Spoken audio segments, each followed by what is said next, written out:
Hello and welcome back to Let's Play. This isn't Let's Play, what am I talking about? It's level 99 grinding. It's Final Fantasy IX in Skyrim. I'm sorry, I'm in a headspace where I'm about to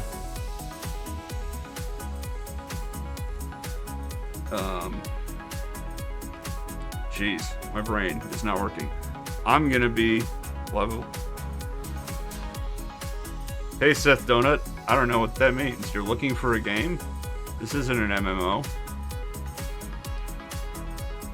You're looking for group?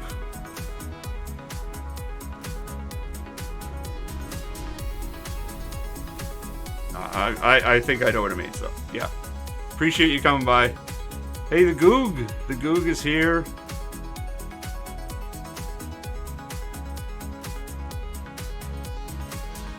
Welcome to the Goog. Indeed, that is what the LFG that Seth Donut said stands for. So what I was trying to say is that I'm going to start recording footage for an actual Let's Play to go up on my YouTube channel pretty soon. I don't know how long it'll take to record because I need Dan and Grace to actually be available and show up for that. But we are less than 4,000 XP away from a level up. This is going to take us, I'm hoping, about 90 minutes. We're going to get that level. It's going to be glorious.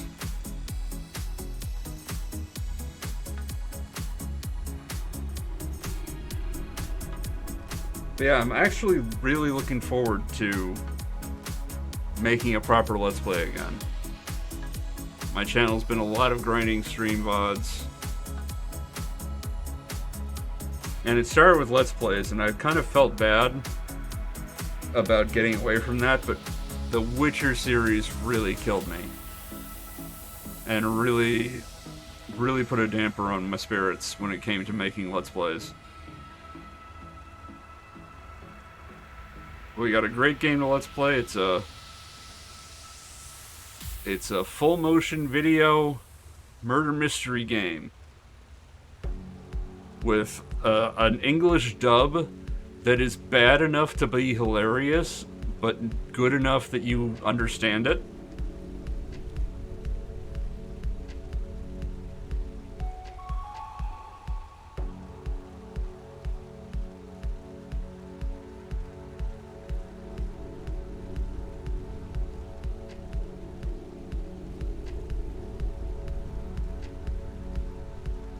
Well, I gotta say, I don't know how much post-processing you do on your streams to turn them into videos, because I'll be honest, the Goog, I'm sorry, but I don't really watch a lot of the videos when they go on YouTube, because I tend to watch streams instead.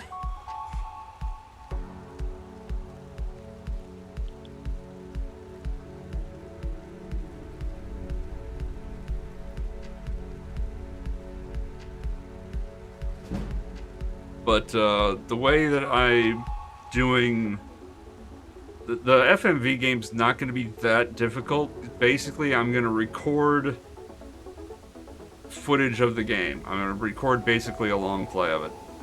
Chop it up into episodes. Oh, it shouldn't need that much editing within an episode. It's pretty straightforward, and I've played through the game so that I know what the right answers are. My only real question right now is, do I just go with the correct answers so you know, are taken through the mystery? Or do I include every wrong answer?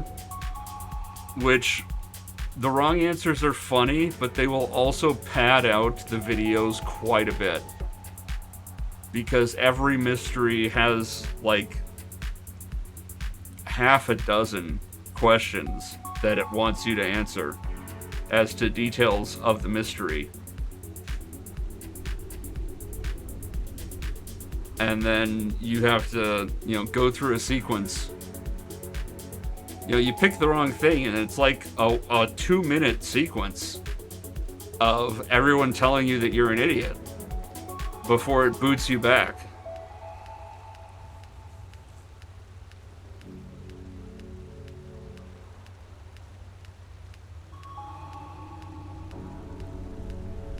So it will take episodes that are already gonna be like about an hour long, which is already too long, and they may need to get chopped up further,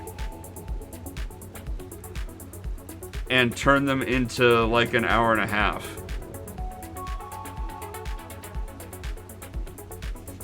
Also, it's an FMV murder mystery game, so like once you watch the Let's Play and you've seen the whole story, there's not that much incentive to go play the game yourself, so I do kind of want to leave something as an impetus to support the game.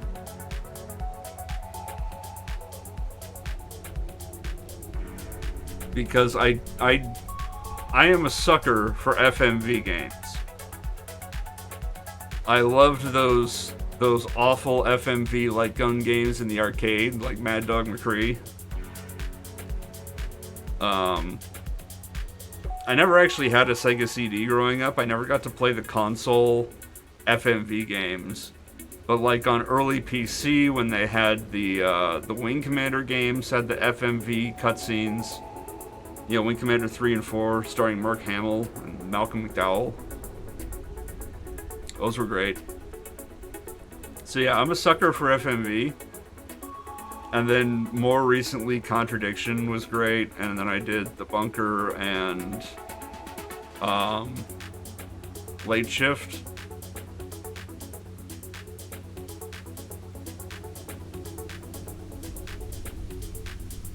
I played a couple other FMV games from the same publisher as The Bunker and Late Shift, and they were not nearly as good, so I never made LPs of those. But this is a different developer. It's published by Square Enix, which surprises the hell out of me. But, I want more FMV games in the world. So, yeah, I want the developers to be supported in their efforts. So if I showcase like a literal 100% here is the entire game,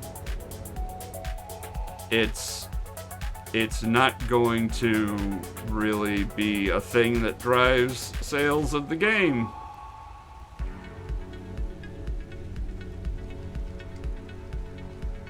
It's even to the point that, if I remember right, people who were doing like day one live streams of it were having their VODs DMCA'd. Basically to try to protect against spoilers, to preserve, you know, the sellability of the game.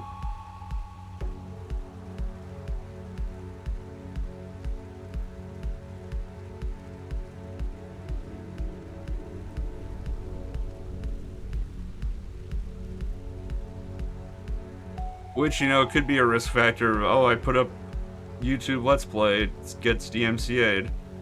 But, there are already videos up on YouTube of at least the first chapter of the game being Let's Played, with, like, Chapter 1 walkthrough and things like that, so at least some videos are staying up. And given the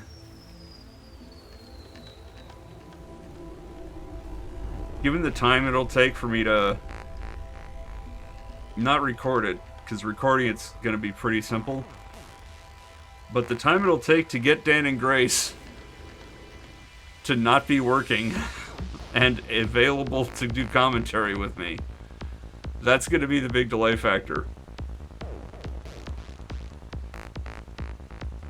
So I imagine the game will have been out for several months by the time my Let's Play actually gets to the end of the game.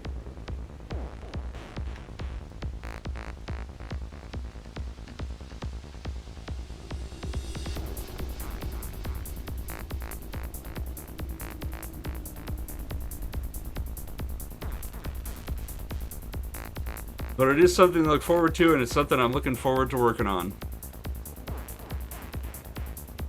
But for right now, Oh, look at that. We're about to hit level 49. Or maybe 48. It's hard to tell with Skyrim's UI. But yeah, we're gonna hit a level in both of these games this stream. It's gonna be awesome. We're all gonna enjoy that brief moment.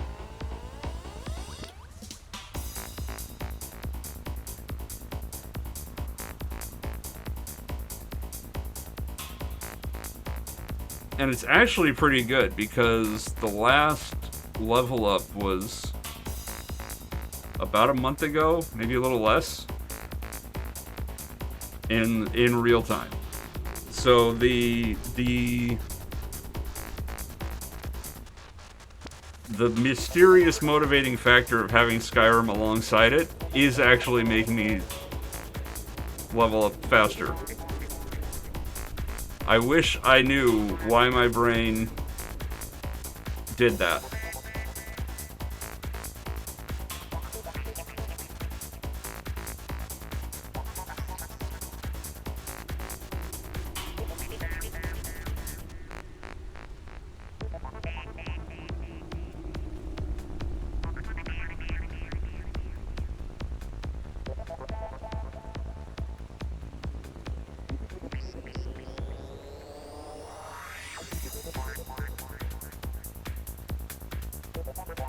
Also, the Goog, I'm pretty surprised you haven't hit the first button yet.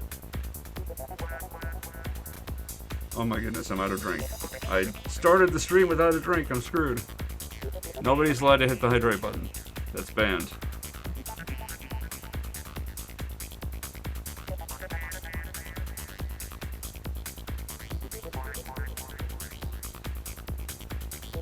But you know what's not? Oh my goodness, Lord Revive!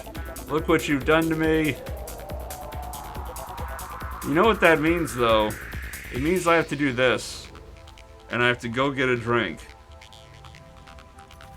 So you get to sit here. This is your doing, Lord Revive. We could be getting closer and closer to a level up, and instead I have to go get a drink.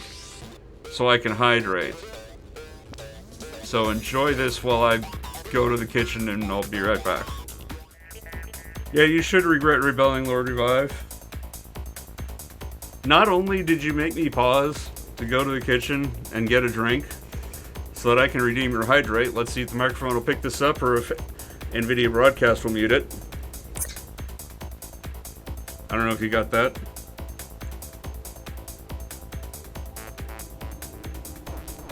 Ah. Delicious Coke Zero. Not only was that required, but last night I made a batch of official Flaccid J. Pernurdus choco chip cookies. And of course, as I walked past them in the kitchen, I had to grab one. So now I'm going to be staring at, tempted by, the choco chip cookie. As I level up, I want to save it until we get to the level.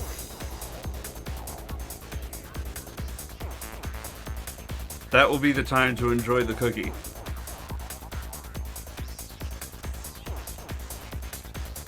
But in the meantime, what we can enjoy is a lovely, delicious table topic.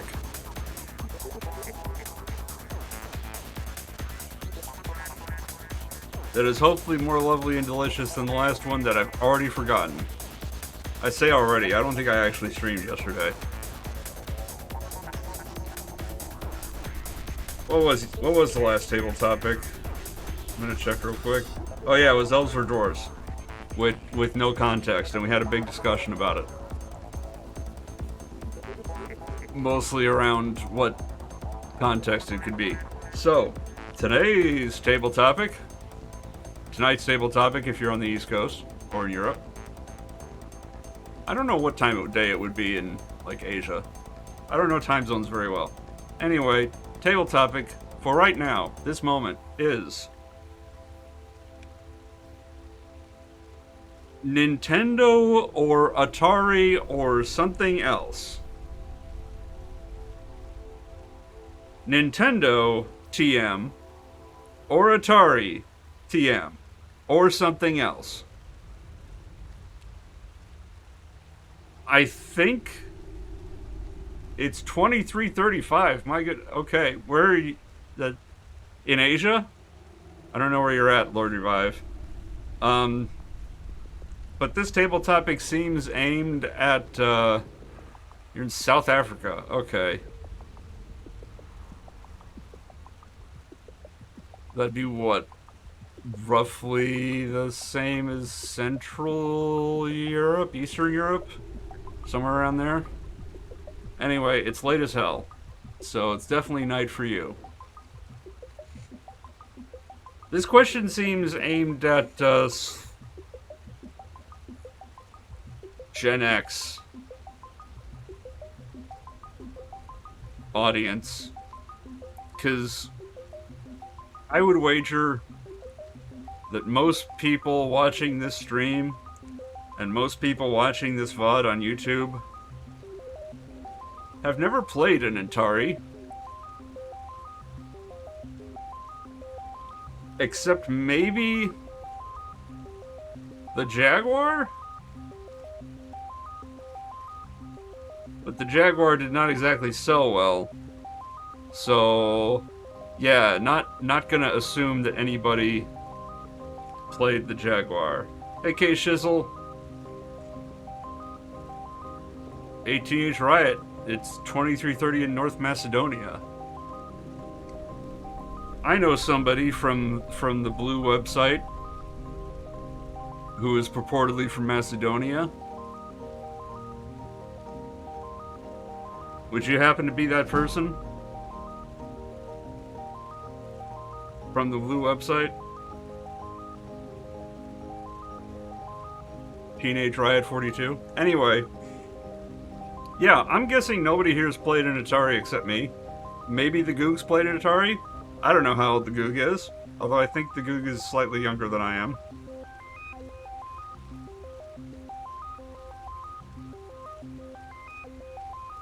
But I remember the Atari. Played Frogger.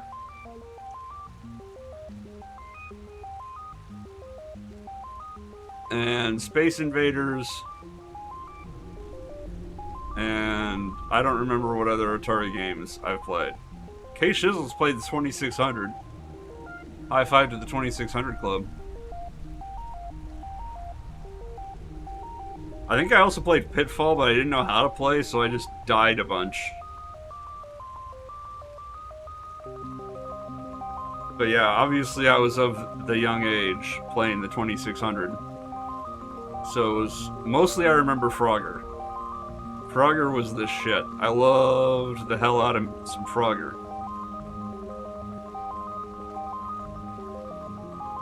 So I was a wee bab.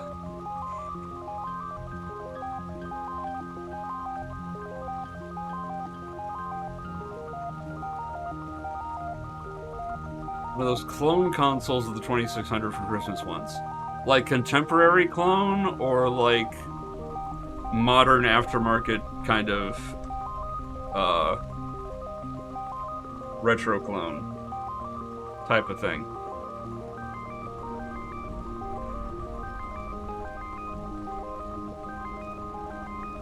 And yeah, I did have a lot of space games. I think that's because early video games using vector graphics were really easy to abstract into space games. Because you could have dots for stars and lines for stuff, and like it was very straightforward. And trying to recreate a realistic world sucked.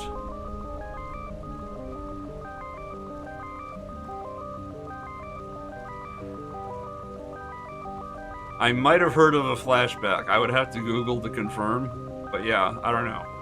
Oh yeah, Asteroids. Played Asteroids for the Atari. Sucked at that because I was a weak bab and didn't understand it. Having said all this, the console that I personally grew up with was the Nintendo Entertainment System. One of my cousins had the Atari system at their house. I grew up with the NES, Super Mario Brothers, Duck Hunt, Legend of Zelda, Final Fantasy 1. You know, the classics. Except, I think those are the only classics I had, and then I had a bunch of mostly crap.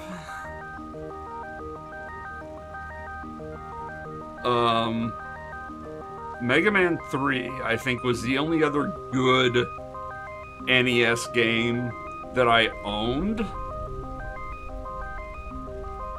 I'm trying to think of what... I don't have my NES games, like, on a shelf handy. But, I owned games like Popeye and 3D World Runner, RC Pro-Am, Pinball. You know, the really old school pinball with the bonus game that had Mario and Daisy. Or it might have been supposedly Peach, except it looked way more like... It looked like Pauline in Peach's, you know, Princess Toadstool's dress. So I don't know if it was supposed to be Princess Toadstool, or if it was supposed to be Daisy, or what. But yeah, that pinball game was a mess. And there were a cavalcade of crappy platformers for the NES. There were a cavalcade of crappy platformers for the SNES as well. I'm trying to think what other NES games I had. Oh, the other good NES game I had was Teenage Mutant Ninja Turtles 3: The Manhattan Project. I did not have TMNT 2, the arcade game, as much as I would have liked that. But like, at a certain point, you know, I was a child. I got games either as gifts for holidays and birthdays, or by saving up allowance. So it's like by the time a holiday rolls around, or by the time my allowance was saved up, a classic game on the shelf would be hard to find. So like TMNT 3 was a release in that time, and I could buy that. I couldn't go back and buy TMNT 2, the arcade game.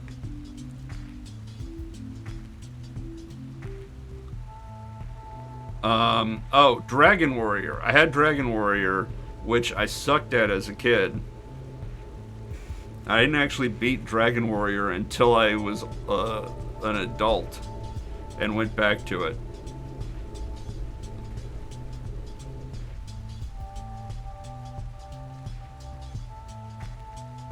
You had Turtles in Time for the Commodore 64. I didn't know they ported that to the Commodore 64.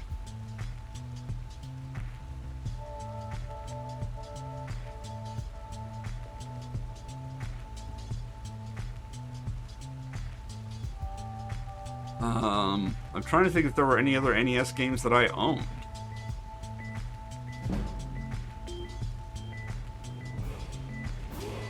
Hey, we got to level 49 in Skyrim. Let's wake up the mouse.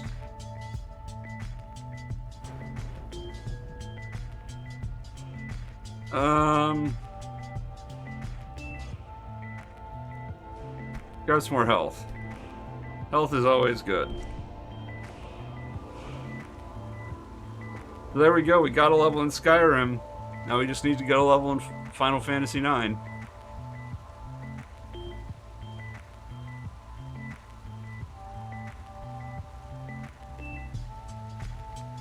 So yeah, I grew up with the NES, and then when I got older, I got a Super Nintendo, which I loved. Super Nintendo is my nostalgia of choice when it comes to retro consoles.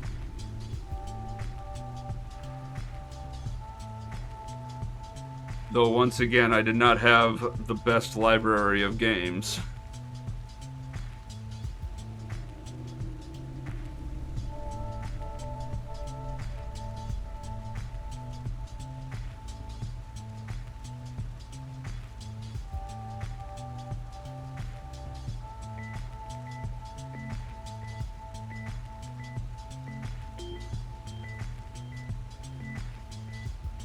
I never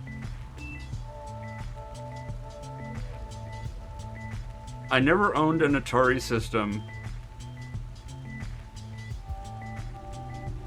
I never owned a Sega system. I never owned a Mega Drive or a Genesis or a Game Gear or a Dreamcast or a Saturn, obviously. Never owned a console by Sega.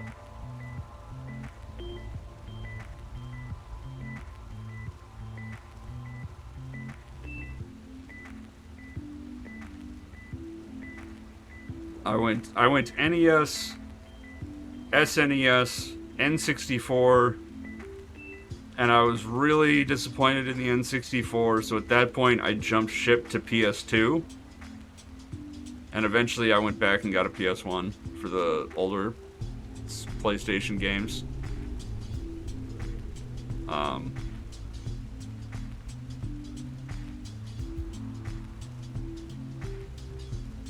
And then, for whatever reason, the next console generation, which I think is the 7th gen, I'm trying desperately to remember how the gens go, but PS3, Xbox 360, Wii, I owned all three of those at one point.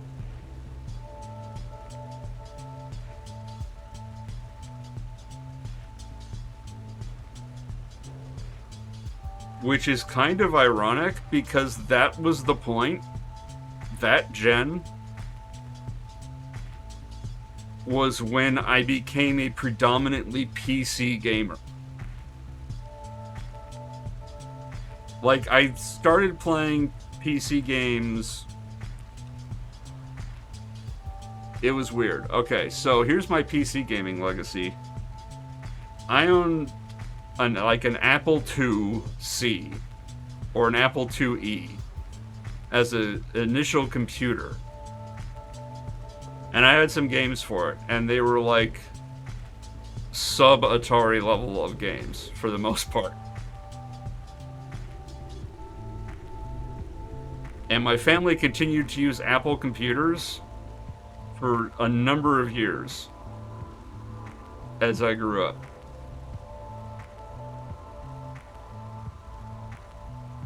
We got like the Apple Macintosh something, and then Power Macs.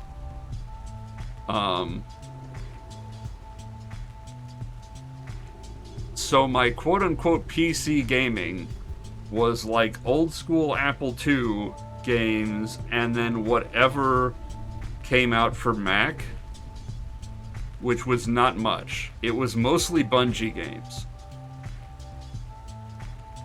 So I played like the Marathon trilogy. I played Myth and Myth 2 Soul Blighter.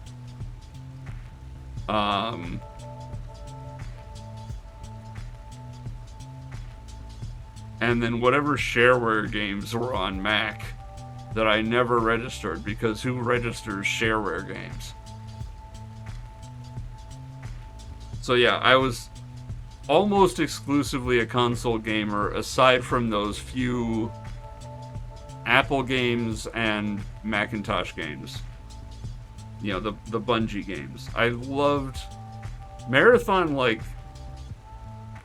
having a first-person shooter with the story presented in the Marathon games was mind-blowing to young me, who was like aware of games like Doom and Quake that ostensibly had a story but were mostly just shooting galleries. Like, this was a shooting gallery with a narrative that's actually laid out to you, that has different characters in it, that, you know, are not reliable narrators of events. It was very... I think the most apt comparison to Marathon's storytelling is the Dark Souls storytelling, where it's very threadbare, and you have to infer and intuit and make assumptions a lot. but the act of filling in those gaps makes you feel connected to the story. So I was a big fan of the Marathon series, probably for that reason. Also, just excellent writing.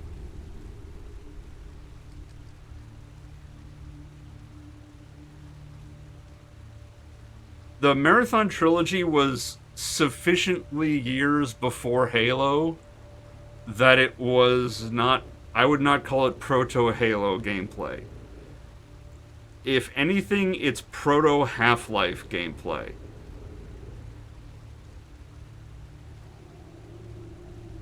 Where you have a health bar that depletes, but you can find healing stations that replenish it because your health does not regenerate. And sometimes you can get shields that add an additional health bar over your normal health bar, but also does not regenerate. And you have to you have to scrounge ammo. You have your full assortment of weapons available to you after you've picked them up. You're not limited to only carrying 2 like in Halo. It was definitely an intermediary between the Doom clones and the quote-unquote early modern FPS games like Half-Life.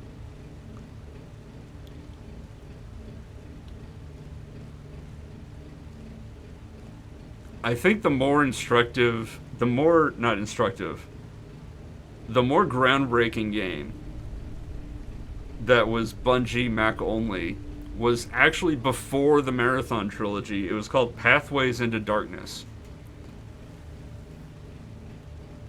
And it was basically Deus Ex. It was basically an immersive sim before Deus Ex was the prototypical immersive sim. When Deus Ex came out, people talked about it, how it broke genre barriers and it was unclassifiable, and it, was a revolution in gaming. And it's no, Pathways into Darkness did most of this a decade earlier. You have skills that you level up, and I think you actually level them up through use. It was not an XP system or a skill point system. You actually level them up through use. You have tight inventory management of an adventure game. It's an FPS game where you need to strongly conserve ammo, so it's got the Resident Evil resource management of an action game. It has dialogue and dialogue trees like an RPG adventure game. It has the skill progression of an RPG. It has a pseudo open world where it has interconnected levels that you go up and down through. And obviously there are things gating off some levels. You have to do other things before you can access certain things. But not in a Metroidvania sense, just in a sense of progression. Also, thank you T-Vector1988 for the follow. I do appreciate it. We're talking about Pathways into Darkness here. Classic, unappreciated Bungie title.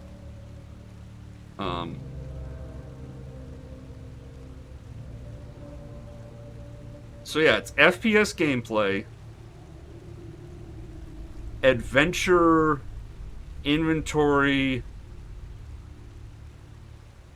resource management, RPG leveling, character progression and dialogue with dialogue trees, semi-open exploration, multiple endings, which admittedly are on the bad end you lose scale, best end, and then various levels of success and failure in between. It's not like the endings are radically different. There's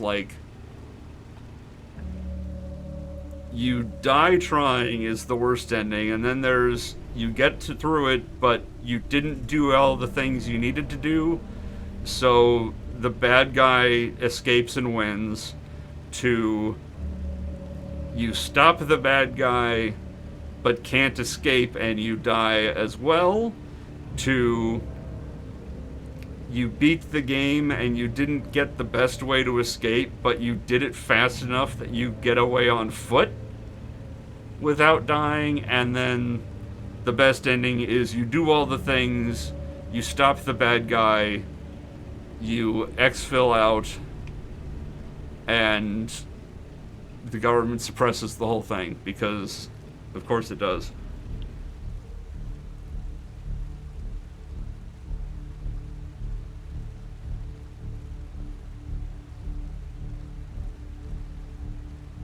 So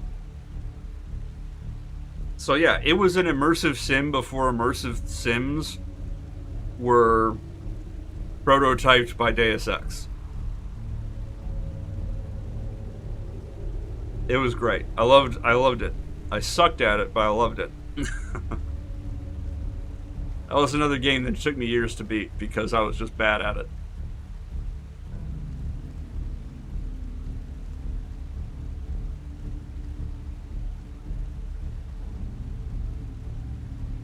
But it wasn't until I think it was contemporaneous with the PS2 era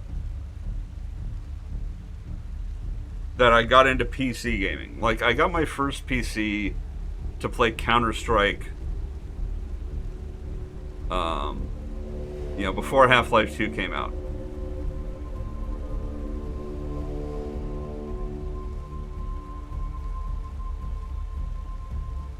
And it was around the same time as I got my PS2. I don't remember if it was before or after.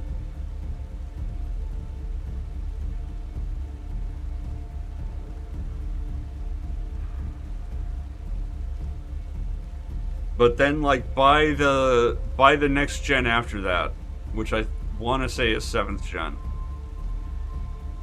but I could be mistaken, it could be 8th gen, but the PS3, 360, Wii console generation was when I really, like, at that point, when I got my first PC and also had a PS2, I mostly played the PS2 as well as my older consoles, and I kind of dabbled in the PC stuff. With the next gen, I strongly got into the PC gaming and was just kind of dabbling in the console stuff. I only had a handful of PS3 games and like 3 or 4 games each for Wii and 360. I eventually sold my Wii and 360 in those games. I still have the PS3. I don't know why I decided to keep the PS3 of all of them, but I did.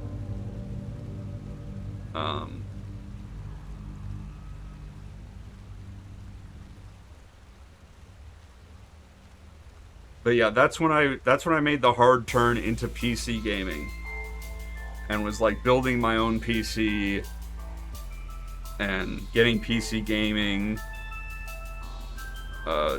Getting into the technical side of things.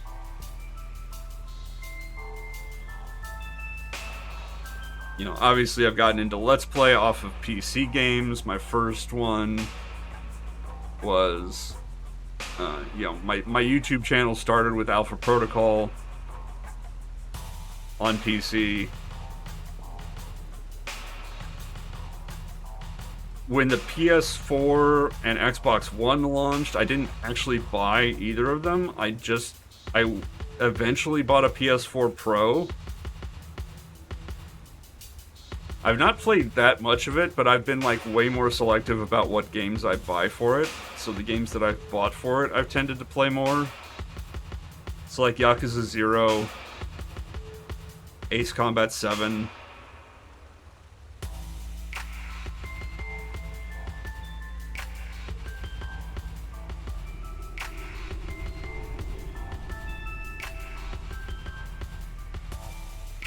but I'm pretty much a PC gamer at this point. There's not really a compelling reason for me to get a PS5 or an Xbox Series.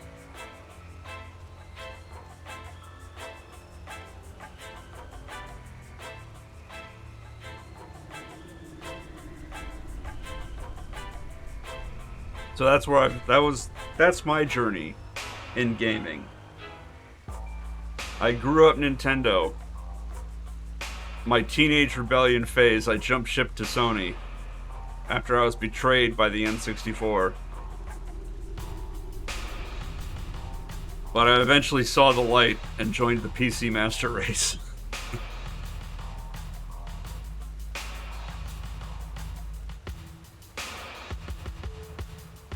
Which is why I'm sitting here playing Final Fantasy IX and Skyrim at the same time. I don't know how to incorporate Nintendo into this. That was the thing I talked about last stream, is if I get another capture card and am able to hook up like my Super Nintendo, I can grind 3 games at the same time, and I would just have to worry about juggling 2 controllers, which would be a nightmare.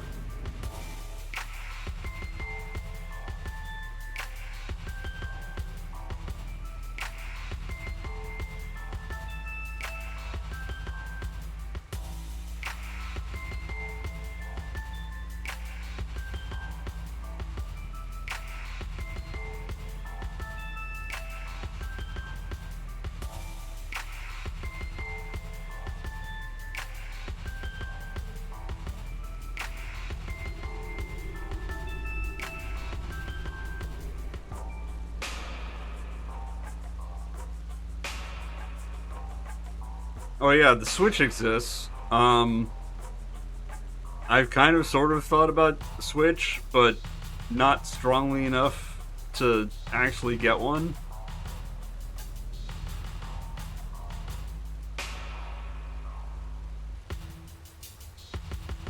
If I got one, it would probably just be to play Breath of the Wild. And honestly, Breath of the Wild is not a good enough game to justify an entire console purchase.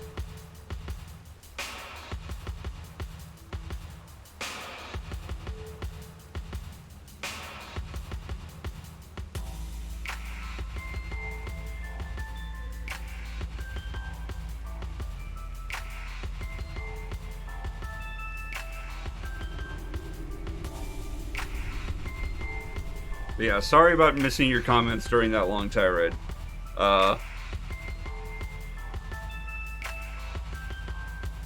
If I can't even call it a tirade. That's not the right word.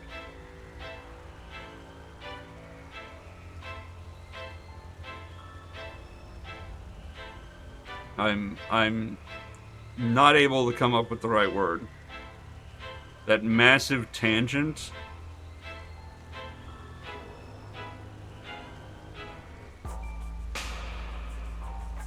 Villain monologue?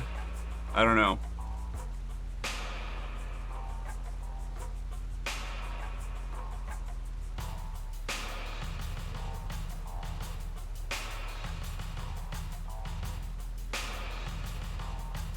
I don't know, but I do know that we're getting closer and closer. We're, what was that, about 1500 XP away?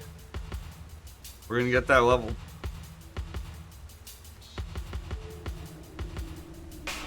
I haven't been noticing any levels in Skyrim. I'm assuming that I'm still improving my sneak. Let's wake up. Yep, I'm still auto-running. Okay. I really ought to plug the mouse in for this part, although it may automatically go to sleep anyway. I've got a mouse that automatically puts itself to sleep to save battery power because it's a wireless mouse.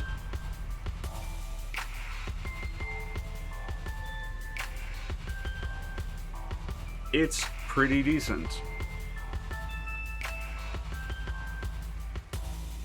But I do miss my Logitech mouse that stopped working because Logitech software just decided it didn't want to work anymore.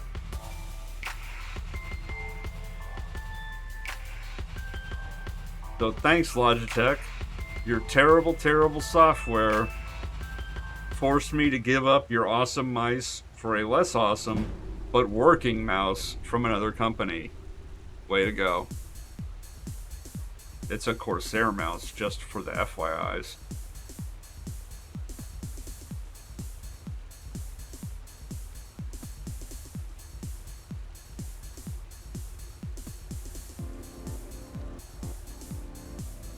Hashtag not sponsored. I keep talking about I should pester Corsair / Elgato to send me streaming gear.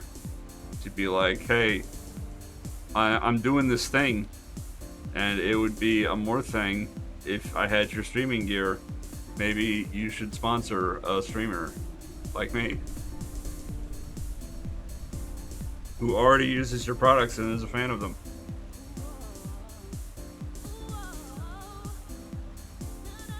But then they will go, if you already use our products and you're a fan of them, why do we need to send you free stuff?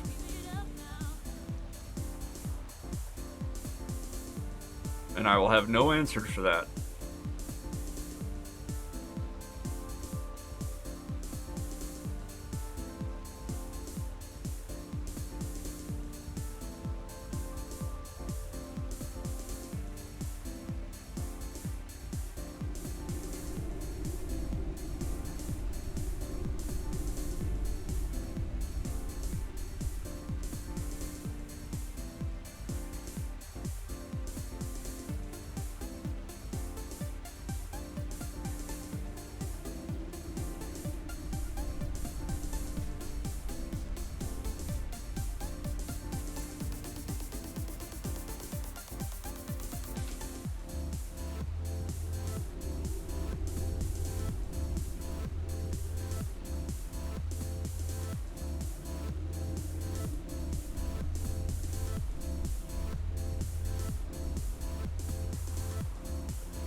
Thank you for the follows, Jimbo TCB and Leah Fireheart.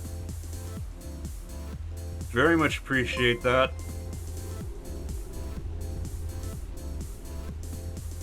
We're almost there. We're getting there. We're like 1300 XP away.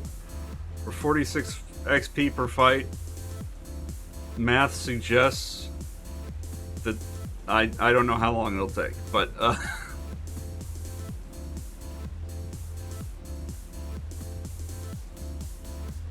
I would guess less than 30 minutes. But we're going to gain a level in Final Fantasy IX.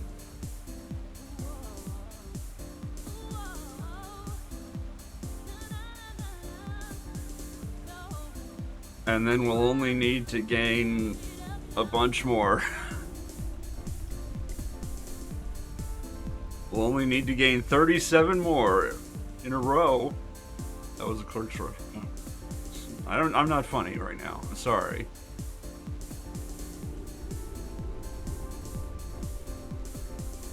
If I were funny, I would probably have more of an audience. Instead, I'm just a schmuck who grinds levels.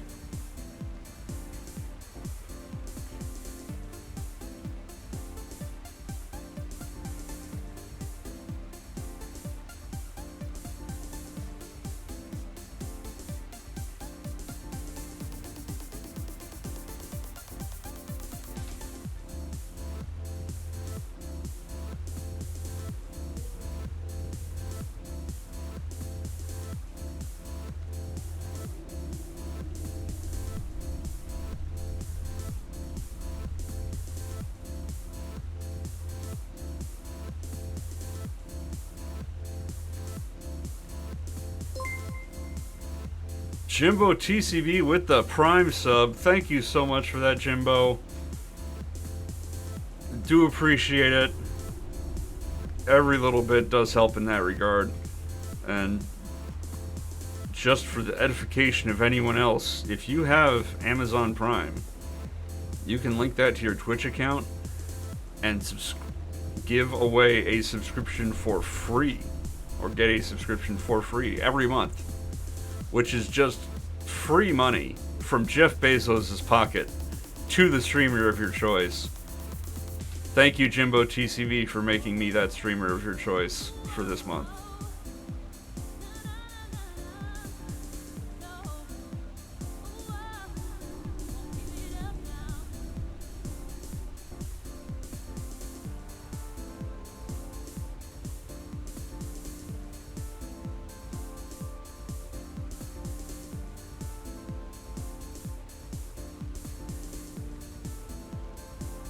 I'm sitting here looking at this. I have so many table topics to go. Yes, indeed. Fuck Dictory.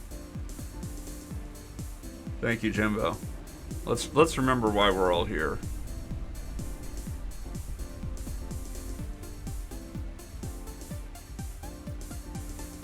I'm looking at the stack of table topics that I've gone through, and I don't know how long ago I started doing it every stream. But there are a lot still to go, and I'm guessing most of them are bad, and that makes me feel sad inside.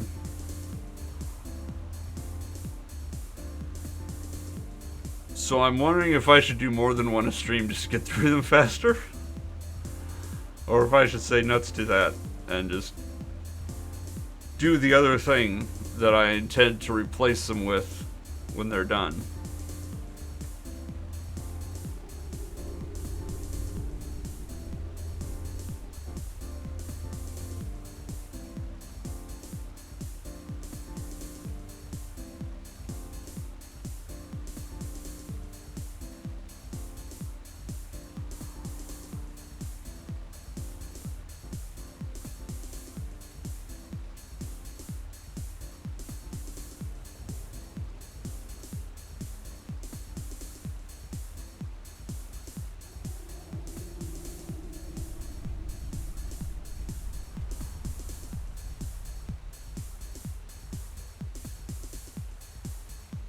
Meanwhile, Steam is telling me that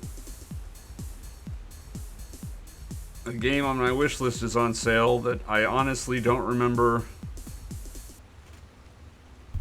what that game is or why I put it on my wish list. That's the problem with the Steam wish list system. You put something on the wish list and then 5 years later, you don't remember what that game was or why you put it on your wish list.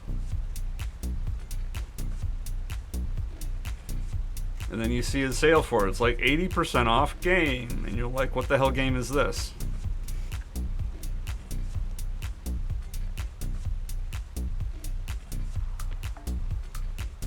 And then you think, I already have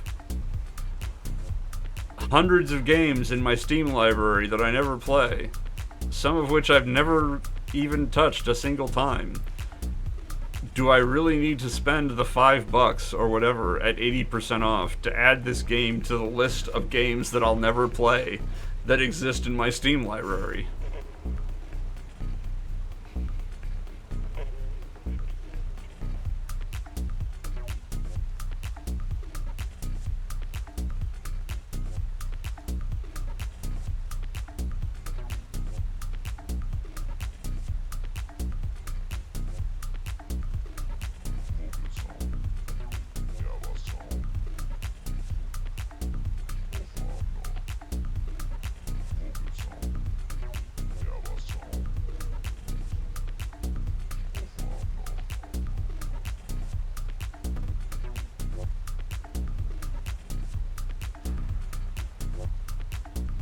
More like 3 weeks, yeah, seriously. I mean, with the way my brain is broken, it's like 2 days.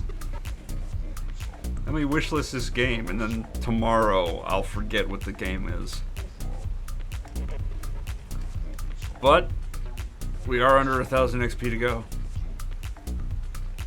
We are like 20 fights away, 21 fights away maybe.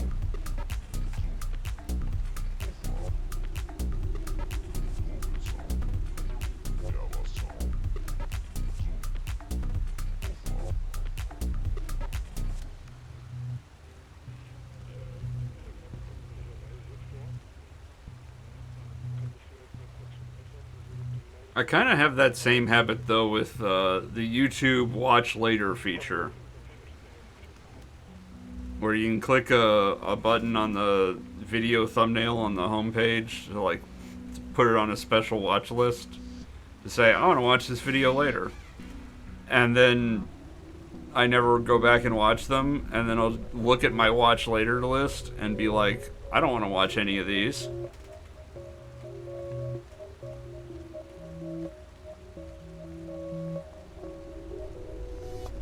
It's the same thing as the Steam wish list, except it's for YouTube.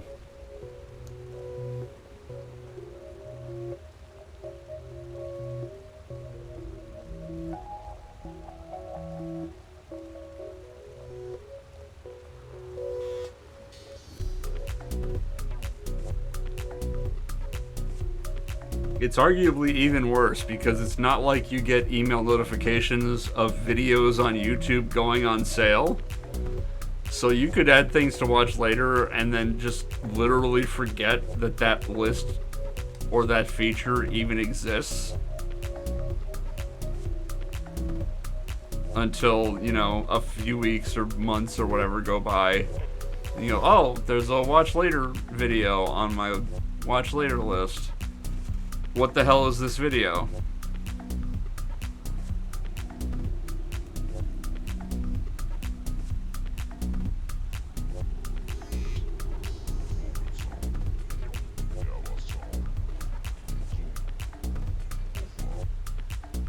Love back to actually this back attack's not so bad because it is a goblin and a wolf, so it'll be 3 rounds no matter what.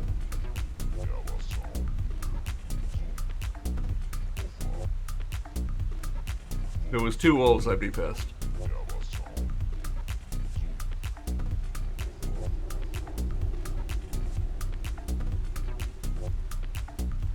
To say nothing of the general pissed off that I am that I'm level 61 and I can't one-shot a basic enemy from the back row. Because everything in this game is tied to equipment, and I have the basic starting dagger, which means I have crap stat growth and no skills and no damage.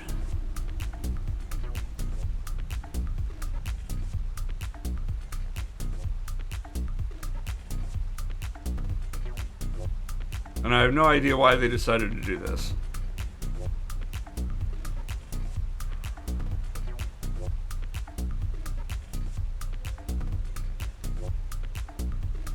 The way the drop rate turns out as compared to the damage I take, I get there's a slight negative to potions.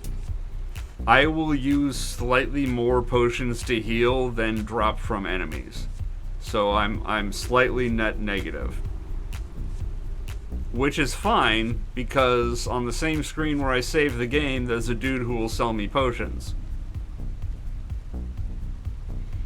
And I definitely get enough money doing this to afford to buy more potions. I have over 4 million gil at this point. It's like 4.3 million. I'm sorry, 4.5 million gil.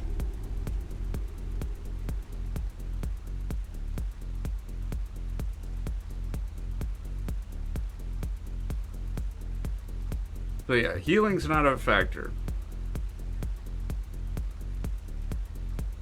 What's potentially a factor back when I did longer grind sessions that were not streamed was maxing out inventory. Because you can only hold 99 of a given item, and the enemies drop things that are not potions. You know, they will drop eye drops and phoenix downs and something else. I think antidotes. I don't remember. But there are 3 items that are not potions that the enemies will drop that I won't ever use. And if any of them max out, so I get a full stack of 99, then the next time that item drops, in the post-battle screen where it says you got 1 Phoenix down, and I hit X to progress, I will get an extra pop-up telling me that my inventory is full and the item is being lost, because I can only carry 99. Which is an extra thing I have to click through. So if I never go back and sell those off, I will have extra inputs required on every single fight where these items drop, which is super annoying and just a needless waste of time.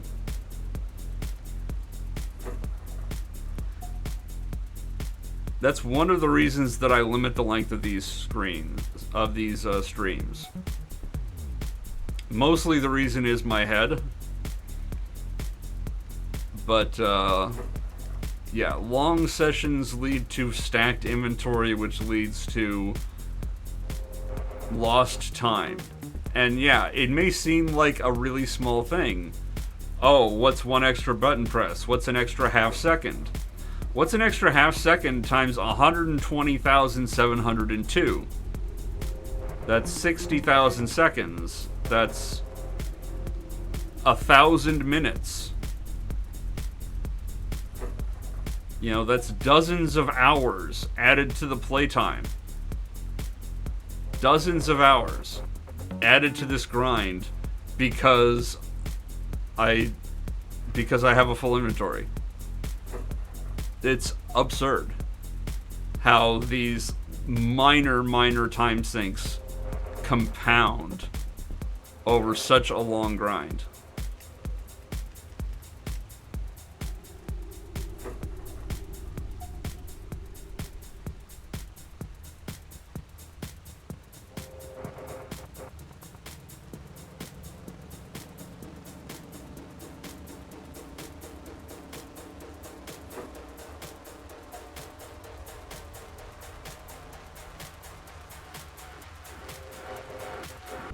I'm not going to do extra table topics. I've put the lid back on that box. This grind is going to be long enough that I will get through all the table topics in their own time. And the thing that I want to do next will still be there. So the only real question is, will I remember it by the time it comes up that I need to replace the table topics with something else? Time will tell.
Oh, I should probably make the obligatory mention that the fight counter currently features 69, and therefore, nice. Of course, it'll feature that for a while, so there's lots of time to appreciate it. You can really drink it in.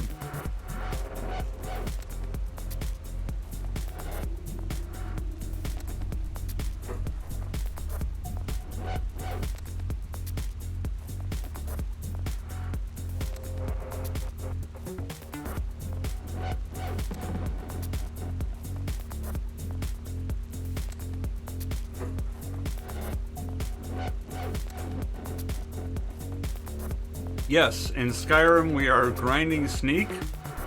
I'm gonna turn off auto run just for a sec. We are auto running against this wall.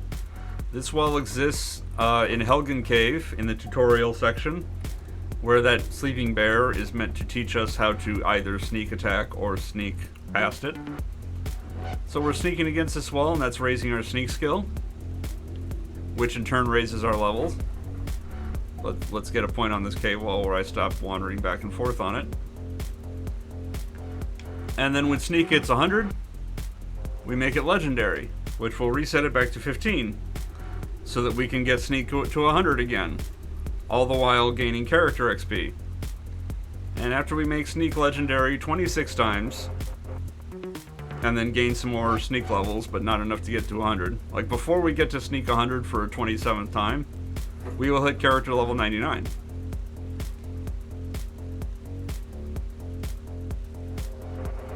And therefore, we will have gotten to level 99 in the starting area in Skyrim. Mostly hands-free. Like, I could do it entirely hands-free if I never... No, I couldn't do it, because I do have to go into the menu to make the skill legendary, so never mind. What I was about to say was wrong. It's mostly hands-free.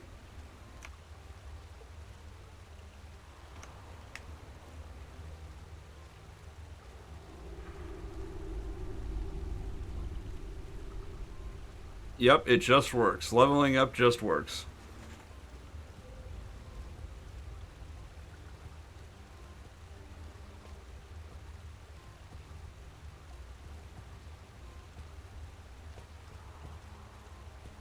I'd be kind of curious if grinding to level 99 in the starting area and then going to that first barrow,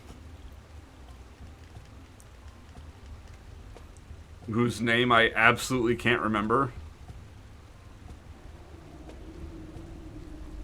would lead every Draugr in that place to be like a Draugr overlord, because I'm level 99 and enemy scale. Bleak Falls Barrow, thank you, the Goog. As for how fast it increments the skill, I haven't actually properly timed it, but it took roughly 6 hours for the character to go from sneak 15 to 100 the first time. And because that will reset to 15, that should take a consistent amount of time. So it'll take about 6 hours times 26 iterations, plus a little extra. So I think the number I came out to was something like 150 hours. I honestly don't remember at this point, but in my head, I told myself that 2-hour streams I would finish in about 2.5 months. And maybe I did this math after I'd already started and was like a few streams in, which is how I got to 150 instead of 160. But yeah, it will passively happen, and I keep calling them masteries. The legendaries will happen at a fixed rate, even though our character levels will take longer and longer to increase. So it's still fairly predictable. And more importantly, we will still make regular visible progress. You know, it might take a long time to get from level 98 to 99, but it's going to take 6 hours to get mastery. I said mastery again. It's going to take about 6 hours to get legendary. And I used a Skyrim wiki about how the leveling system works and how skill XP turns into character XP, etc. To get at 26 legendaries plus change to get to level 99.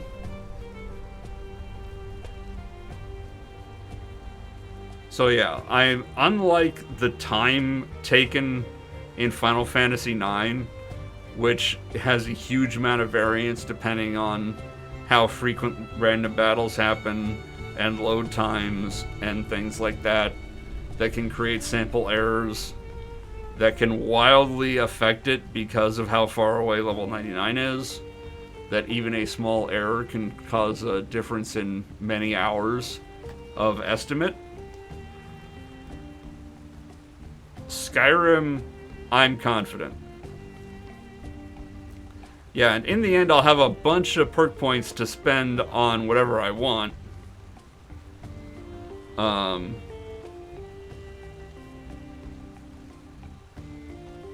yeah, Skyrim has an effective max level in the 200s, where at a certain point you will have enough perk points to buy every perk in every skill, assuming that you have the skills maxed. At which point leveling just gets you, 10 health, stamina, or magicka per level. And I'm sure if you level up enough, the engine will crash, because that is the case in Fallout 4. There's an effective max level, at which point you have bought literally every perk on the perk tree, and then there is a hard max level, after which the engine crashes and the game doesn't work. And I'm just going for 99 because of the meme, effectively, yeah. It's a nice round number to stop at. It was good enough for Dark Souls, it's good enough for Skyrim. And let's face it, most Skyrim playthroughs end long before 99 anyway. I want to say you're hard-pressed to get to level 30 playing normally.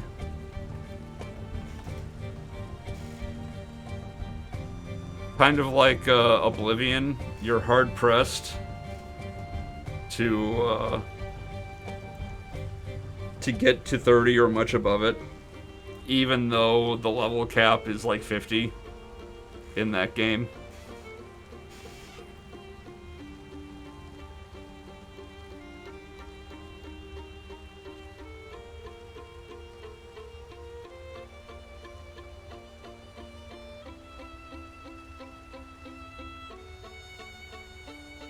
No, Goog, I could add, I don't know about writing a bot. I don't think it's possible to have a bot do it. And yeah, that defeats the point. P.S. Next fight, we're getting to level 99. That's not true. We're getting to level 62. I don't know why I said 99. We're talking about 99. That's why. But here we go. Unfortunately, it's the first not nice fight after we got that long period of 69. Now there's an 8 in there. Ruining things, getting in the middle of it.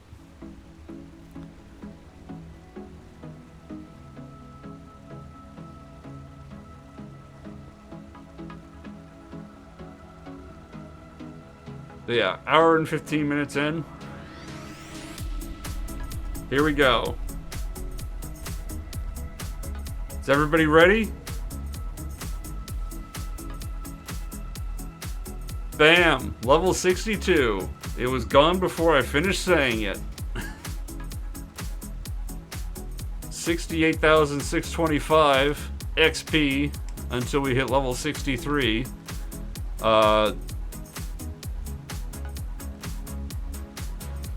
That's going to be a really important level for a variety of reasons.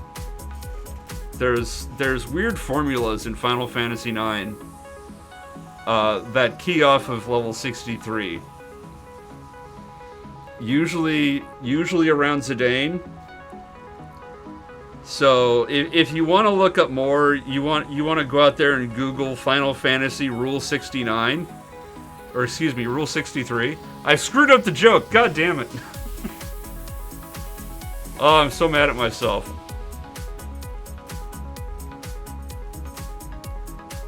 Oh my goodness. Okay. I'm a failure. Stream canceled. I'm canceling everything. We gotta shut it all down. I blew it. But thank you for the bits, Goog. I ruined the Rule 63 joke by misspeaking. My brain doesn't work. And we're all talking about 69. Ugh.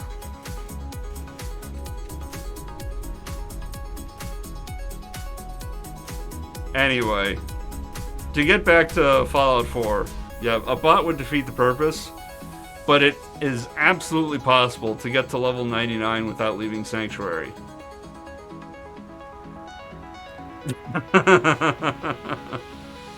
Oh no, Gook thought it was real, but thanks to technical issues.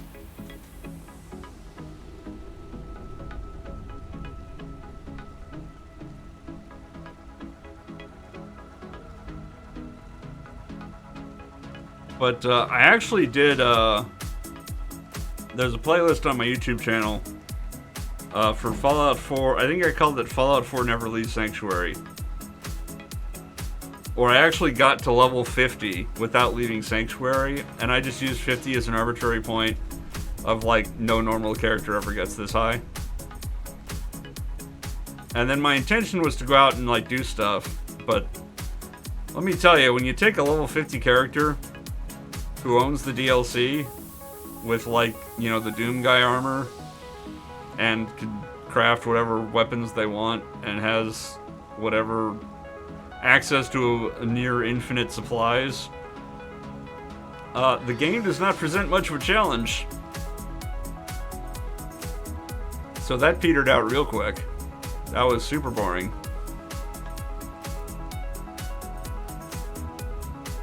But yeah, the Never Leave Sanctuary was fun because I spent a lot of time screwing around, and I did make the Dan and Grace Memorial Fight Club, which was awesome. It was a building with a bunch of traps in it. There was like an animal trap. I think I eventually just had like a raider trap. And then every time it captured enemies and I killed them, I memorialized it by putting up a Let's Play that Dan and Grace had started and abandoned.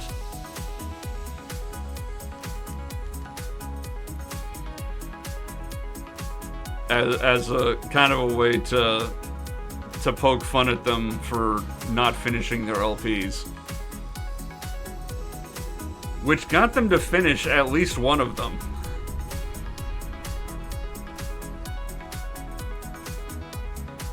Because one of their abandoned LPs at that point was XCOM 2 Drinking Game,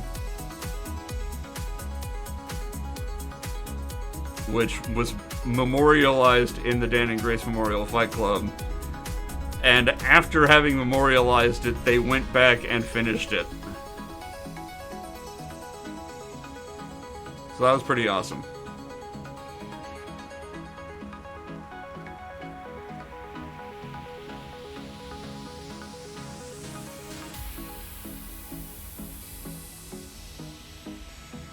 So yeah, that was just, I never left the Sanctuary settlement area once I entered it.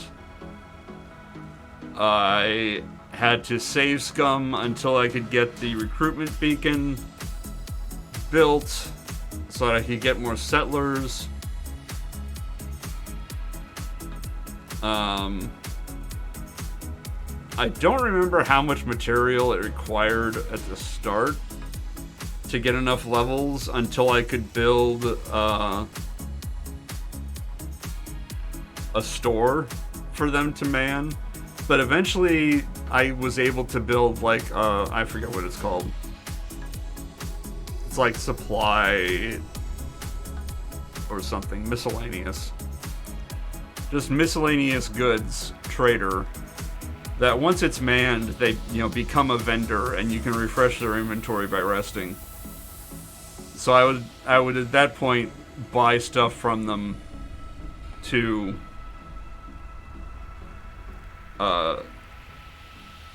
one, get materials for other things, so like I got materials for weapon mods and things like that, and two, to get more concrete and such to build the structure that they lived in, And 3, get wood and metal to build fence posts and wire fences to grind levels.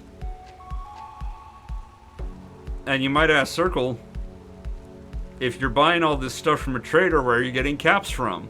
How are you affording this stuff? Did you cheat yourself a bunch of caps? To which I say no. I built like 5 large water purifiers. And what that did was basically every day the game deposited excess water into my settlement storage. So I was getting like 100 units of purified water every day. And I would sell that for money. And it got to the point where I was making so much water that I had built the maximum number of vendors for my population. And still did not have enough. They did not have enough caps to buy all of my water.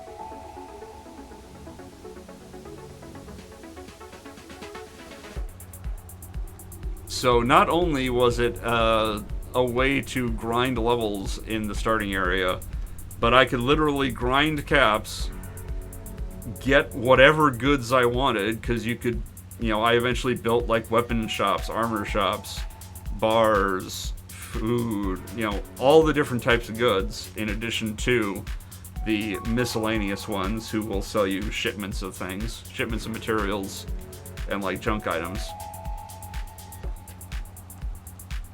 So yeah, like not only was I just level 50 and stupidly over leveled, but I was level 50 with just my choice of gear. I had rocket launchers customized, I had like custom pistol, custom rifle, custom shotgun. And then because I had the Game of the Year edition or whatever the hell, I had the Doom Guy armor. It had given me the Chinese stealth armor, which was not as good. It had given me other stuff, which was not as good.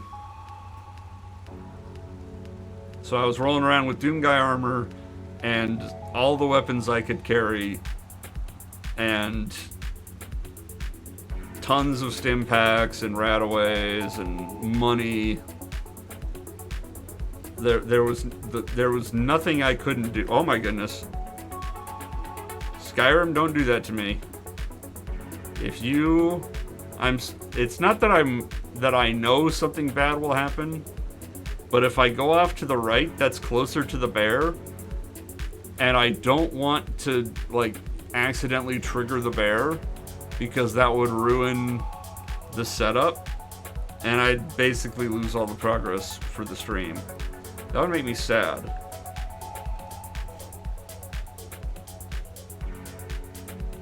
Also, I completely fucking forgot that I set aside my Flaccid J. Penurtis official Choco Chip Cookie for when I hit level 62, and then I never took a bite of it, so here we go. It is Choco Chip Cookie time.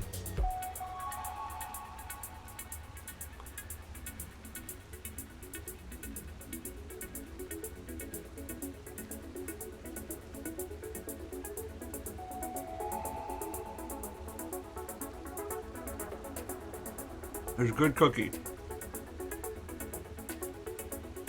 I think this particular batch could have used a touch more cinnamon.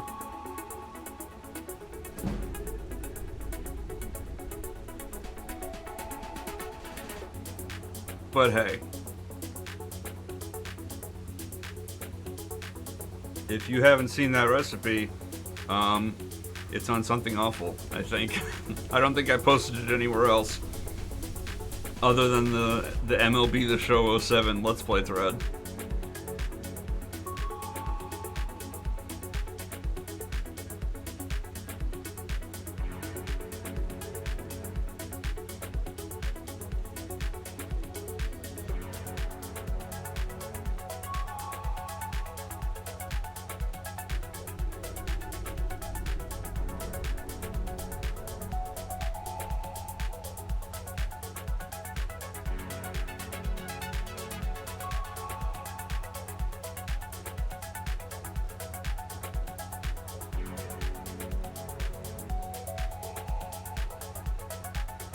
You know the Goog.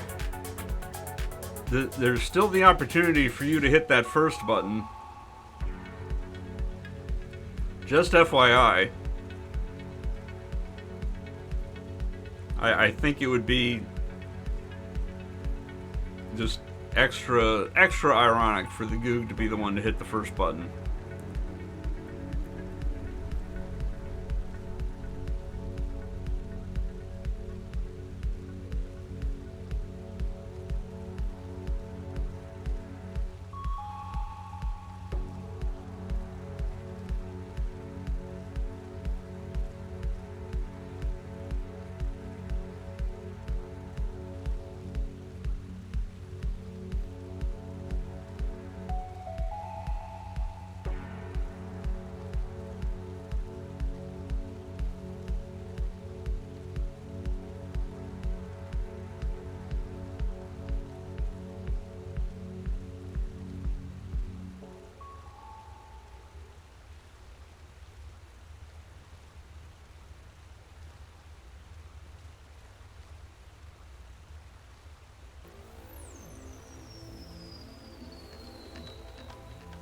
Or not, I guess. I'm still eating my cookie. It is appropriately Pernurtus sized.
I got chocolate chip cookie.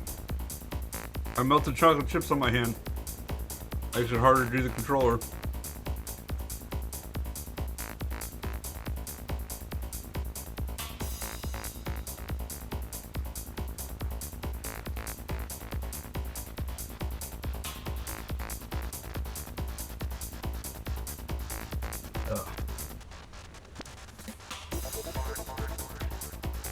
They are good cookies, though. I highly recommend people check out the recipe and give it a try for themselves.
Yeah, I'm not sure what to talk about at this point. I've kind of, we've hit the climax of the stream. We got our level. All the rest of this is just going to be downhill.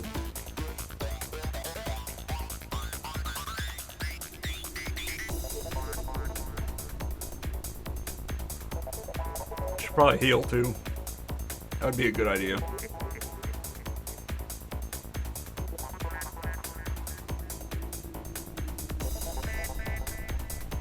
Am I gaining any sneak? I have not seen a sneak gain in quite a while. Okay. Where are we at? We're at, like, under the left part of the two, I guess. Like, the back half of this is kind of lined up. Admittedly, I don't see sneak go up nearly as often as it actually does. And we are at the higher levels of sneak where it does take longer and longer for each sneak skill to happen. Well, K-Shizzle, we peaked for this stream. We got a level up in Final Fantasy IX. That's a rare treat. What am I supposed to say after that? Other than, I forgot to heal, even though I just talked about healing. Like, I can't top that this stream.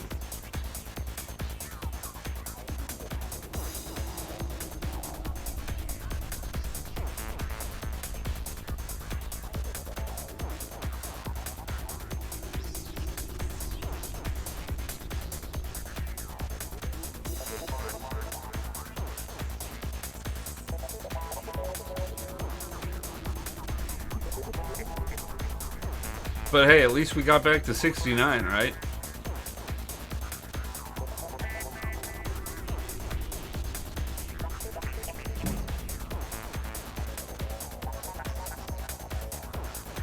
And also Sneak 93.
Moose!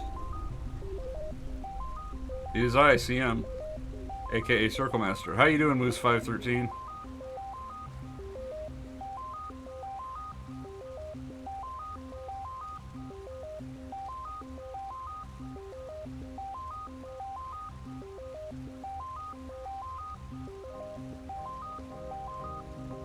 That's fair. Sometimes all we can do is endure.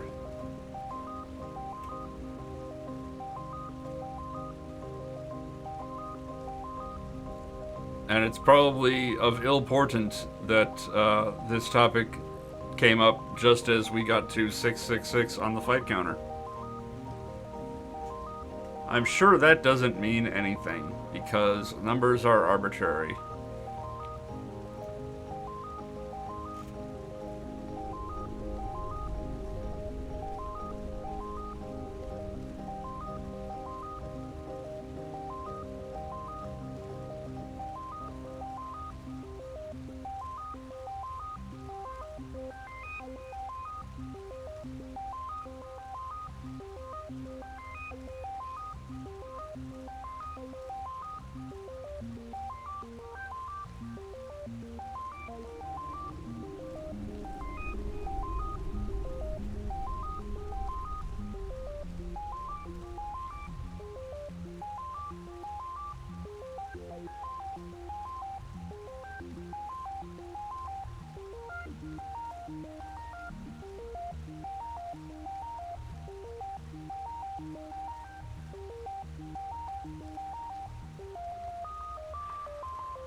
I will grant that the improvement from 7 to 8 was remarkable.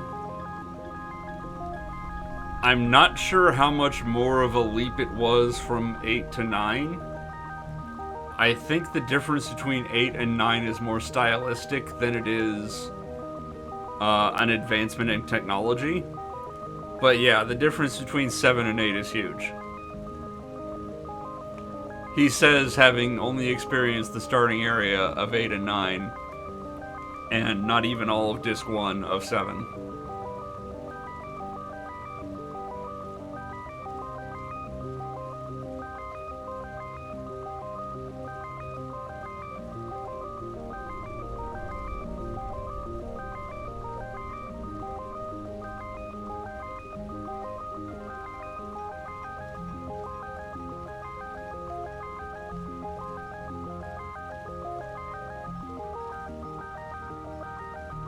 You know what's more impressive than Final Fantasy VII was Mode 7 in Final Fantasy VI. Who remembers Mode 7 on the SNES? The terrible, terrible adaptation of 2D graphics engine to try to create 3D effects. It was awful. It was awful jank, and I love it. It's so jank.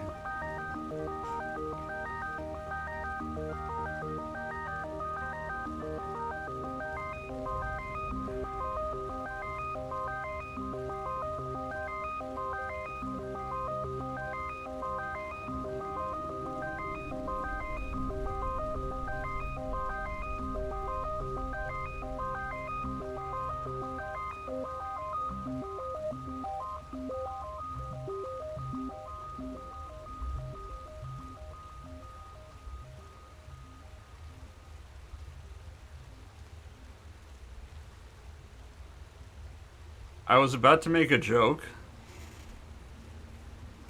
about, you remember Super Nintendo had games that came with the FX chip, like Star Fox and Stunt Race FX, to do, rudimentary 3D graphics on a Super Nintendo. And could you imagine in this day and age a game shipping? I don't know if Playmates had it. It probably did. But could you imagine a game shipping with its own GPU nowadays? And then I remembered that before the Scalpocalypse, when you bought graphics card, they came with games. You know, it was like, you know, buy ATI Radeon, whatever, comes with Rainbow Six. Or, you know, buy a GTX 1080 and get Assassin's Creed. You know, so games kind of did come with GPUs until the Scalpocalypse started. So it wasn't that long ago, which kind of undoes the joke.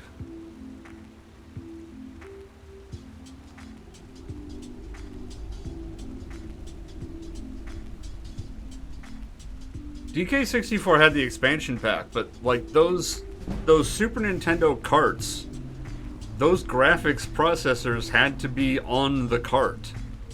Like those were chips that were soldered to the game. It's not as if once you bought Star Fox, you had an FX chip and could play Stunt Race FX with Star Fox's chip.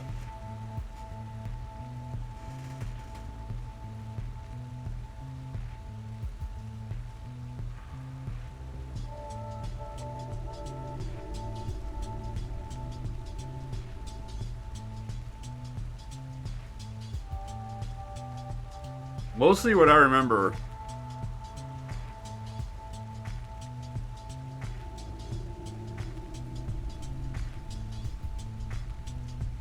was, I think it came with Nintendo Power. There was a Nintendo Power issue, I want to say, where either you had to send for it or it just came with it, but it was a VHS tape about Donkey Kong Country. And I was going into like, the graphics are amazing for Donkey Kong Country, and we have to like look at the cartridge, and it's like, look at all the RAM we had to solder to the cartridge to make this game work, to get these graphics and all this stuff.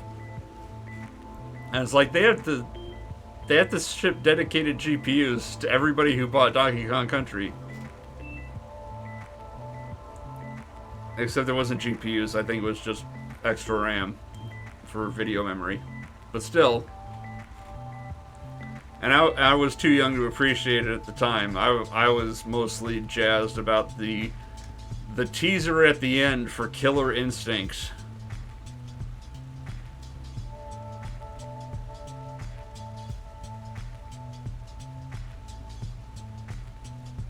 And yeah, the 90s, early 2000s GPUs were, for PC, they were garbage.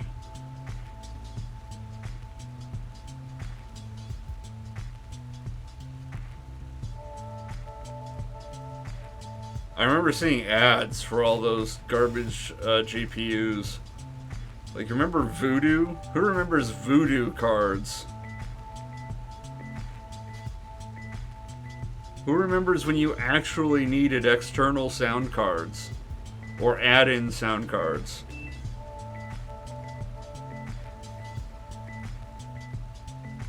Because onboard audio was just the worst.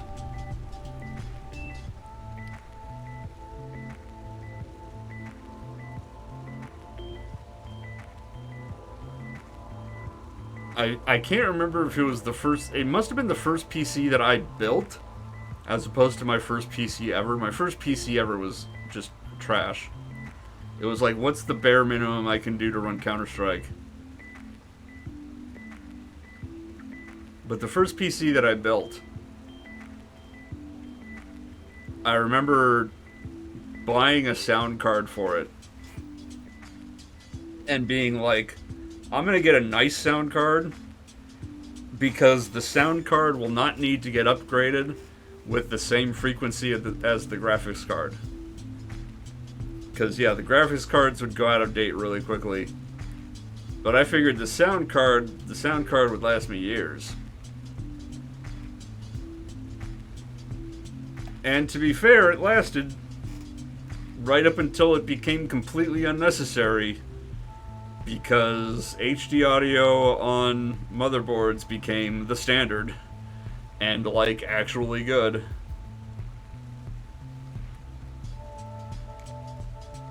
So for all the computers that I've gotten and all the video card upgrades that I've gone through, I've only ever bought one sound card.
Did you see that? 669.69 XP to go. Why is my head like this? Why am I so fixated on this? And why does this game keep offering this number to me?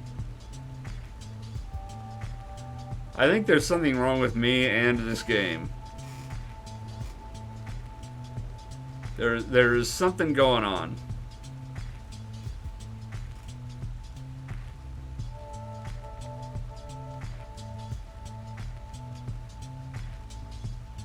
Something's trying to communicate with me. That's all I can imagine. There is some force in the universe that desperately wants my attention.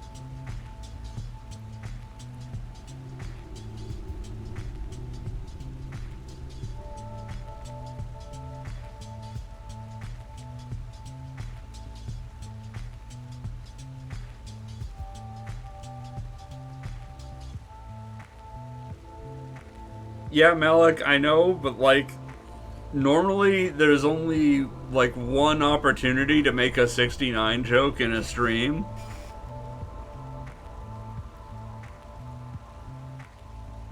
It's come up way too often for this stream in particular.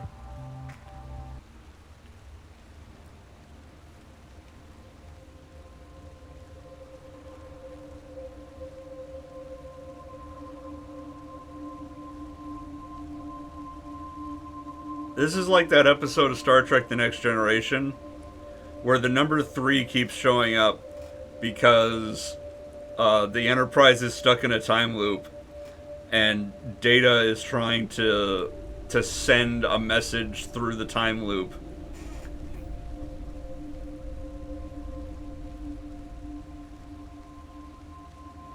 I don't remember the name of the episode, but hopefully somebody out there knows which episode of Star Trek Next Generation I'm talking about.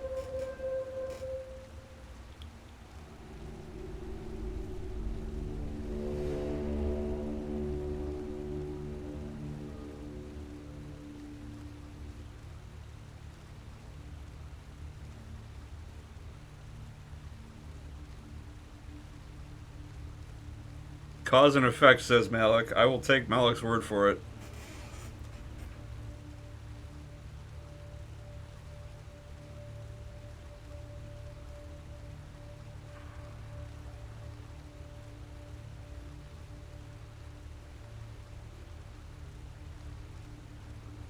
Man, Star Trek Next Generation was such a good show. As soon as you ignore season 1. As soon as you skip season 1. Star Trek Next Generation is such a good show.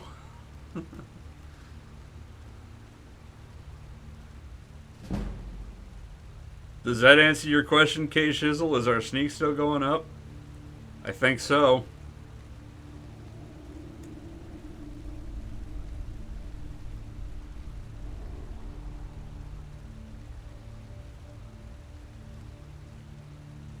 K Shizzle, actually Todd Howard.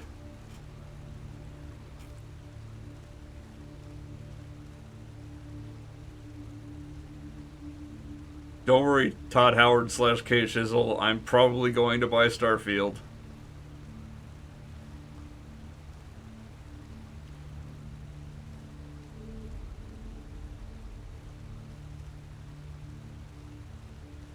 I mean, you say how dare, but honestly, if we look at the industry, if you have to be a game dev, especially if you have to be a CEO, there are way worse options than Todd Howard.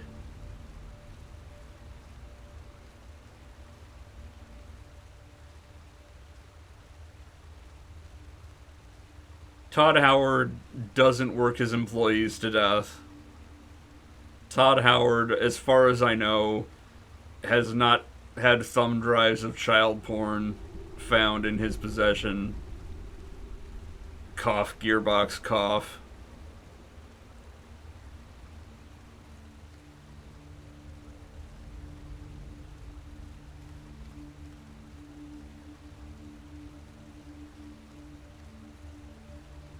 You know, if you have to be the CEO of a major video game developer, lying Todd Howard, who oversells his projects to investors, is far from the worst than you could be.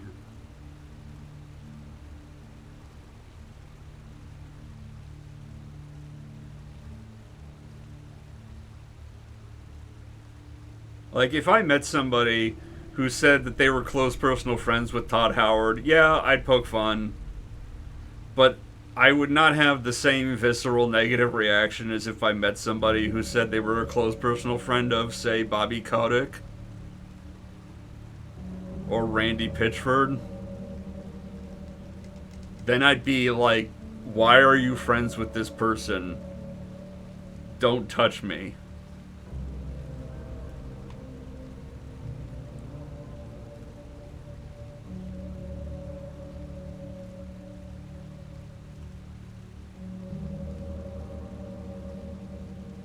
This is when somebody's going to link me to the Todd Howard sex scandal that I'm unaware of. And I'll be like, oh, never mind. But I'm not aware of it, so let me put that out there for anybody quoting this in the future. If Todd Howard has done a horrible thing, I'm not aware of it, and if made aware of it, my opinion will change.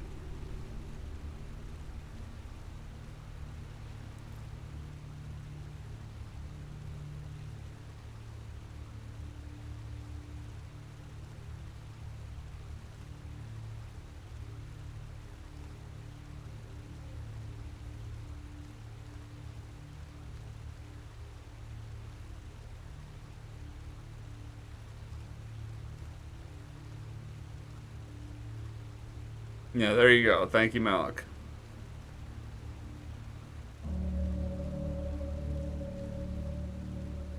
Well, people don't complain that he's a nerd who has money. People largely complain that he lies about the scope of his projects.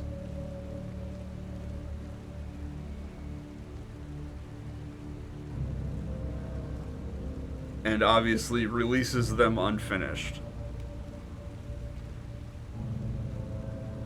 They're Moose, did you ask why I'm grinding? Do you know who I am?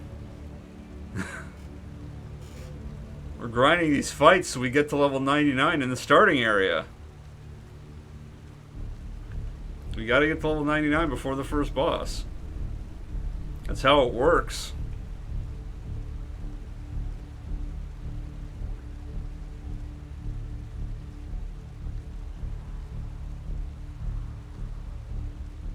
It just works.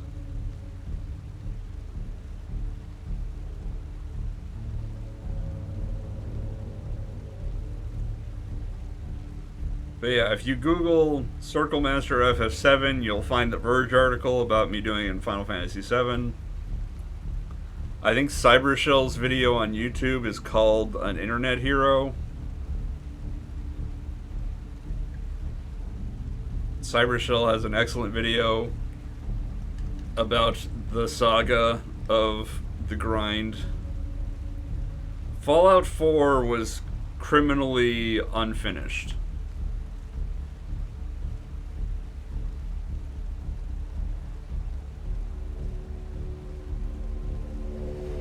And the fact that it got good reviews, like glowing reviews, despite being criminally unfinished, is what directly led to Fallout 76 being the mess that it was. Also, the main story of Fallout 4 is awful.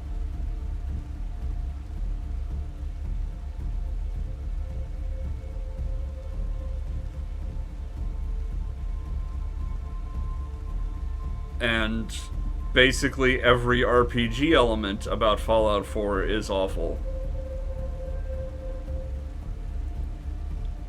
What few are left?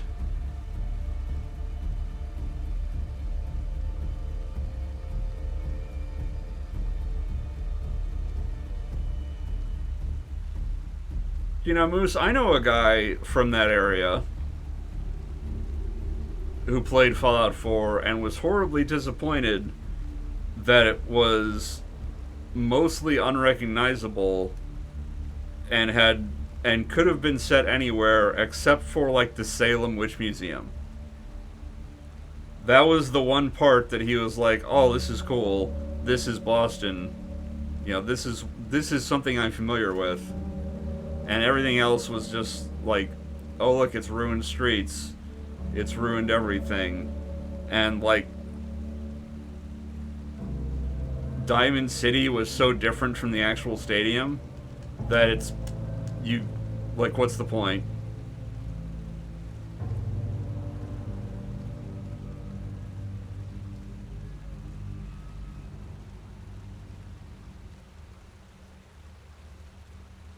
So yeah, he was disappointed in how little it actually reflected Boston area.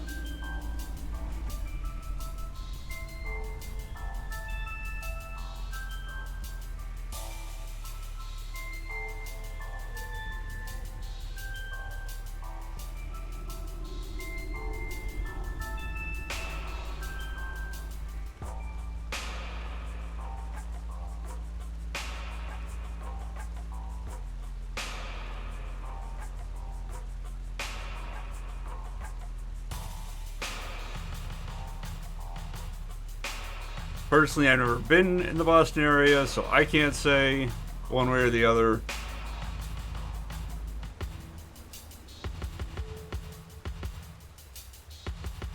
So I'm just going off the testimony of this one person that I know who I'm like friends with IRL. Except that I met him in Southern California and now I'm trapped here. So I haven't actually seen him in a couple years. But yeah, he grew up in like Boston, Norwich, that kind of area. You know, growing up one place, going to college, all that good stuff. But various areas. No, I'm pretty sure Norwich. I don't know.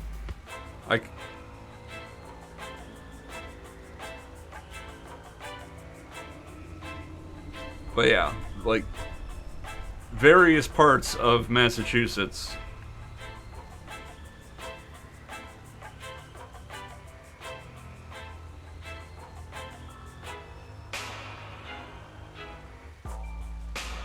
moved out to California for a job, whereupon I became acquainted with him because I grew up in SoCal.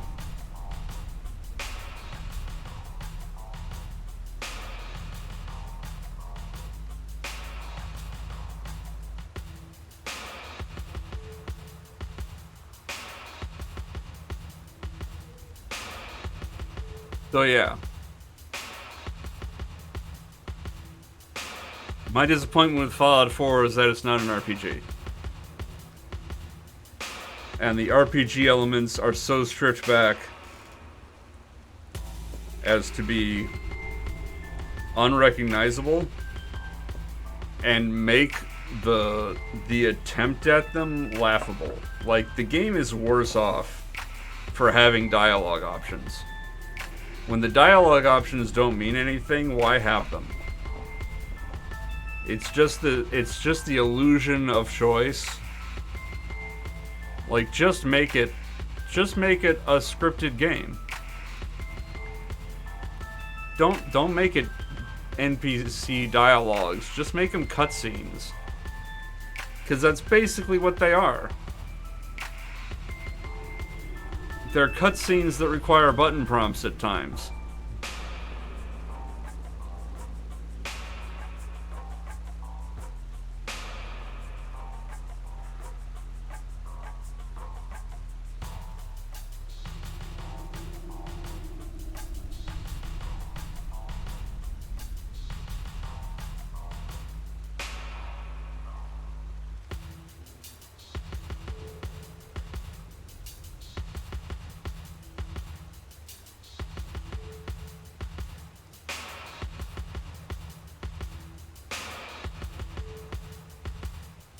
So we'll see if Starfield is more of that progression of why bother calling it an RPG.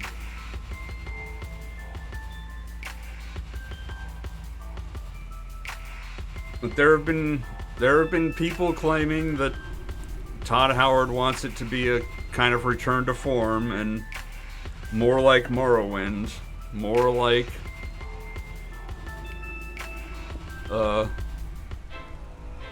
the kind of game that he used to make. I don't know how true that is, but we'll see.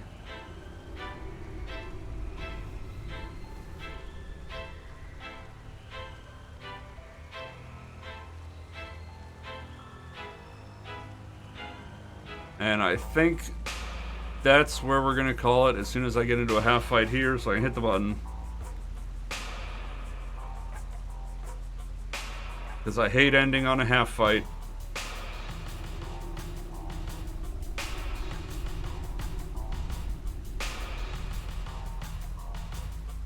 But we got to level 62. We got to level 49. Progress continues apace.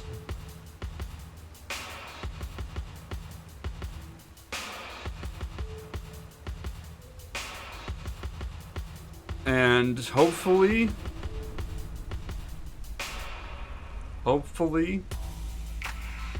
I can't do math right now.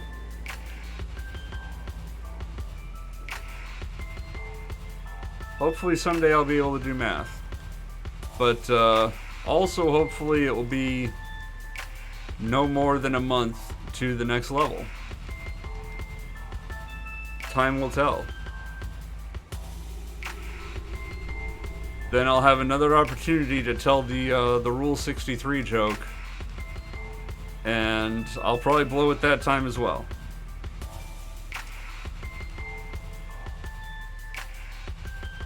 But that'll be for next time. So until next time, take care.